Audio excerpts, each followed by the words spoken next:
Terima kasih Tuhan Yesus. Belas kasihan-Mu terjadi atas kami semua ya Tuhan. Terima kasih Tuhan Yesus. Kami berkumpul Tuhan di hadapan tahta-Mu,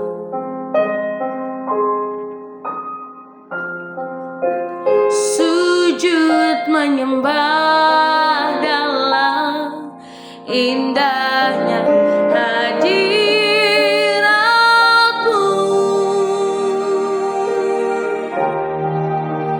Kami rindu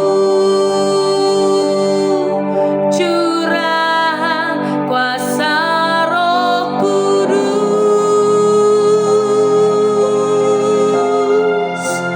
genapi firman-Mu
dahsyatnya kasih-Mu melimpah atas kehidupan kami Tuhan.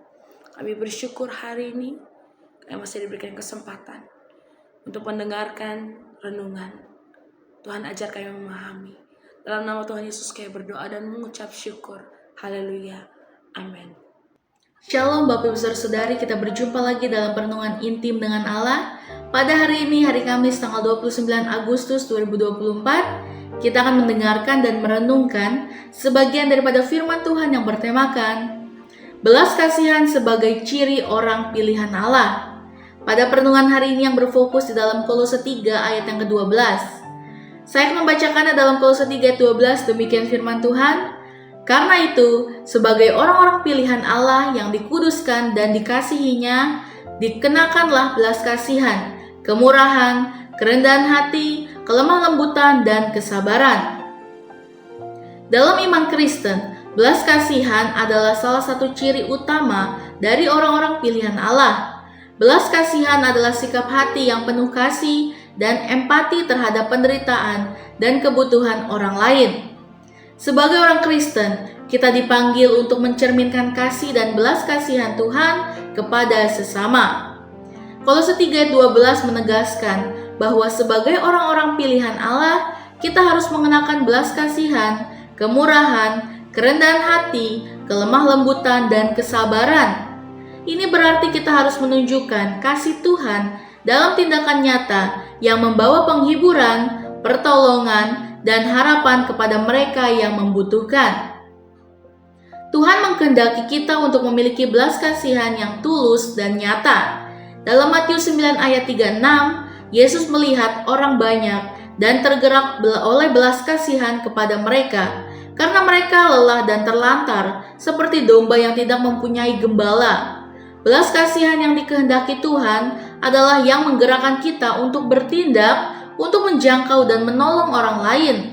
Ini bukan hanya perasaan simpati, tetapi tindakan nyata yang membawa perubahan positif dalam hidup orang lain. Iman yang sejati adalah iman yang menggerakkan kita untuk bertindak dengan belas kasihan. Di dalam Yakobus 2 ayat 14-17 mengajarkan bahwa iman tanpa perbuatan adalah mati. Iman yang hidup adalah iman yang diungkapkan melalui tindakan kasih dan belas kasihan kepada sesama. Ketika kita hidup dalam iman yang menggerakkan belas kasihan, kita menjadi saluran berkat Tuhan bagi orang lain. Hal-hal yang harus dilakukan orang percaya sebagai berikut. Yang pertama, mengasihi sesama. Kasih adalah dasar dari segala tindakan belas kasihan. Dalam Markus 12 ayat 31, mengingatkan kita untuk mengasihi sesama seperti diri kita sendiri. Lalu yang kedua, menolong yang membutuhkan. Kita dipanggil untuk menolong mereka yang membutuhkan, seperti memberi makan yang lapar, mengunjungi yang sakit, dan menghibur yang berduka. Di dalam Matius 25 ayat 35-36. Lalu yang ketiga, berdoa untuk orang lain. Doa adalah tindakan belas kasihan yang kuat. Berdoalah untuk mereka yang membutuhkan pertolongan dan penghiburan dari Tuhan. Lalu yang keempat, menjadi pendengar yang baik. Mendengarkan dengan empati adalah bentuk belas kasihan yang sangat diperlukan. Banyak orang membutuhkan seseorang untuk mendengarkan mereka dengan penuh perhatian dan kasih. Beberapa hal yang dapat kita lakukan dalam kehidupan sehari-hari. Yang pertama, menolong tetangga yang kesulitan. Ketika kita mengetahui bahwa tetangga kita sedang mengalami kesulitan, kita bisa menawarkan bantuan, entah itu dalam bentuk makanan, dukungan emosional, atau bantuan fisik. Lalu yang kedua, menjadi sukarelawan di lembaga sosial. Terlibat dalam kegiatan sukarela di rumah sakit, panti asuhan, atau organisasi kemanusiaan adalah cara nyata untuk menunjukkan belas kasihan. Contoh tokoh penginjil dunia yang memiliki belas kasihan yang luar biasa sebagai ciri orang pilihan Allah diantaranya. Yang pertama ada Mother Teresa, dikenal karena belas kasihannya yang luar biasa terhadap orang miskin dan sakit di Kalkuta, India. Ia mengabdikan hidupnya untuk melayani mereka yang paling membutuhkan, seringkali dengan resiko kesehatannya sendiri. Lalu yang kedua ada Jim Elliot, seorang misionaris yang mengorbankan nyawanya untuk memberitakan Injil kepada suku Huaorani di Ekuador. Belas kasihannya untuk jiwa-jiwa yang belum mengenal Kristus membuatnya terus melayani meskipun nyawanya menjadi taruhannya. Contoh tokoh Alkitab yang bisa menjadi teladan kita selain Tuhan Yesus diantaranya. Yang pertama ada Rasul Paulus. Paulus menunjukkan belas kasihan melalui pelayanannya yang tidak kenal lelah. Meskipun seringkali dianiaya, ia tetap memberitakan Injil dan menguatkan jemaat-jemaat yang baru berdiri.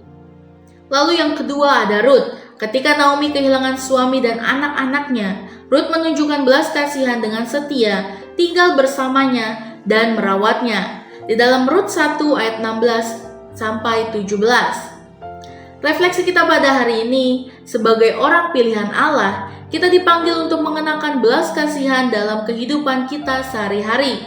Belas kasihan yang kita tunjukkan adalah cerminan dari kasih Tuhan yang bekerja dalam hidup kita. Ketika kita mengasihi dan menolong orang lain, kita membawa terang Tuhan kepada mereka yang membutuhkan. Marilah kita terus berkomitmen untuk hidup dalam belas kasihan, sehingga melalui tindakan kasih kita, orang lain dapat merasakan kasih Tuhan yang sejati. Dengan demikian, kita menjadi berkat bagi sesama dan memuliakan nama Tuhan dalam setiap aspek kehidupan kita. Amin. Mari sama-sama kita berdoa. Bapa yang baik, terima kasih Tuhan Yesus untuk perenungan pada hari ini Tuhan. Bagaimana Tuhan belas kasihan sebagai contoh orang lain, sebagai contoh orang pilihan-pilihan Engkau Tuhan. Bagaimana Tuhan Kau telah mengajarkan kami mempunyai rasa belas kasihan Tuhan terhadap sesama kami, terhadap lingkungan sekitar kami Tuhan. Terima kasih Tuhan Yesus untuk perenungan pada hari ini, biarlah selalu merema di kehidupan kami. Di dalam nama Tuhan Yesus, haleluya. Amin. Salam sejahtera, Tuhan Yesus memberkati. Shalom.